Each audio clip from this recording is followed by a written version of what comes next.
নদীমাতৃক বাংলাদেশে চর এলাকার পরিমাণ প্রায় ১ মিলিয়ন হেক্টর, যা মোট আবাদযোগ্য জমির প্রায় ৮.২১ ভাগ। উত্তরাঞ্চলের অন্যতম বৃহৎ নদী যমুনা ও তিস্তার অববাহিকায় অসংখ্য চর বিদ্যমান রয়েছে। নদী বিধৌত বালি ও পলি জমে এ সমস্ত চর সৃষ্টি হয়েছে। সময়ের আবর্তনে বদলে যায় নদীর ধারা। পুরাতন চর ভাঙে, আবার কোথাও জেগে ওঠে নতুন কোনো চর, গড়ে ওঠে বসতি, শুরু হয় চাষবাস। এ যেন বেঁচে থাকার অলঙ্ঘনীয় এক অনন্ত সংগ্রাম। চরের জীবনমান ও কৃষি ব্যবস্থা সঙ্গত কারণেই সমতলের মতো ততটা উন্নত নয়।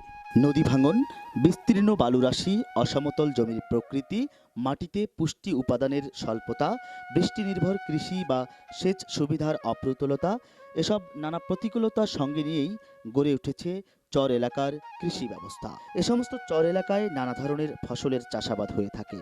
চর এলাকায় বৃষ্টি নির্ভর প্রতিকূল পরিবেশে অপ্রধান দানা ফসল কাউন স্বকীয় অবস্থান তৈরি করে নিয়েছে। চরবাসীর নিকট কাউনের প্রতি জনপ্রিয়তার অন্যতম কারণ হচ্ছে এর কম উৎপাদন খরচ ও ভালো বাজার মূল্য। খাদ্যমান বিবেচনায় প্রতি ১০০ গ্রাম কাউনে ৩৫১ ক্যালোরি শক্তি থাকে, ১১.২ গ্রাম প্রোটিন, ৪.০ গ্রাম চর্বি, ৬৩.২ গ্রাম শর্করা এবং ৬.৭ গ্রাম আঁশ থাকে। এছাড়া ২.৮ মিলিগ্রাম লোহা, ৩.২ মিলিগ্রাম নায়াসিন, ০.১ মিলিগ্রাম রিবোফ্লাভিন এবং ৩১ মিলিগ্রাম ক্যালসিয়াম বিদ্যমান। পুষ্টিমানের পাশাপাশি কাউনের অনেক ঔষধি গুণাগুণ আছে। কাউন মূত্রবর্ধক হিসেবে কাজ করে, বাত, অজীর্ণ ও বদহজম প্রতিরোধে কাউন উপকারী। প্রাচীনকালে সাদা বীজ জ্বর ও কলেরার চিকিৎসায় ব্যবহৃত হতো। চরাঞ্চলে কাউন দ্বারা খিচুড়ি, পায়েস, মোয়া, নাড়ু ও পিঠা তৈরি করা হয়। চর এলাকাসহ প্রায় সব ধরনের মাটিতেই কাউনের চাষ করা যায়, তবে পানি জমে না এমন বেলে দোআঁশ মাটিতে এর ফলন ভালো হয়। দেশের উত্তরাঞ্চলে চর এলাকায় মধ্য নভেম্বর থেকে মধ্য ফেব্রুয়ারি পর্যন্ত বীজ বোনা যায়। কাউনের বীজ ছিটিয়ে বা সারিতে বোনা যায়। ছিটিয়ে বুনলে বিঘা প্রতি ১.৩ কেজি এবং সারিতে ১ কেজি বীজের প্রয়োজন হয়। চর এলাকায় কাউনের জমিতে অনেক সময় আগাছা নিড়ানোর প্রয়োজন হতে পারে। কাউন একটি খরা সহিষ্ণু ফসল। রবি মৌসুমে খরা দেখা দিলে ১ থেকে ২টি হালকা সেচের ব্যবস্থা করলে ফলন বেশি পাওয়া যায়। চরাঞ্চলের জমিতে বিঘা প্রতি ইউরিয়া ১২ থেকে ১৫ কেজি, টিএসপি ১০ থেকে ১২ কেজি, এমওপি ৪ থেকে ৬ কেজি, বোরিক অ্যাসিড ০.৫ থেকে ১.০ কেজি এবং জিঙ্ক সালফেট ২.০ কেজি হারে প্রয়োগ করলে কাঙ্ক্ষিত ফলন পাওয়া যায়। শীষ বাদামি বর্ণ ধারণ করলে এবং বীজ দাঁতে কাটার পর কট করে শব্দ হলে বুঝতে হবে ফসল কাটার উপযুক্ত সময় হয়েছে। ফসল পরিপক্কতার পর মাঠ থেকে কেটে এনে মাড়াই করতে হবে। মাড়াইয়ের পর ভালো করে রোদে শুকিয়ে পরিষ্কার করতে হবে।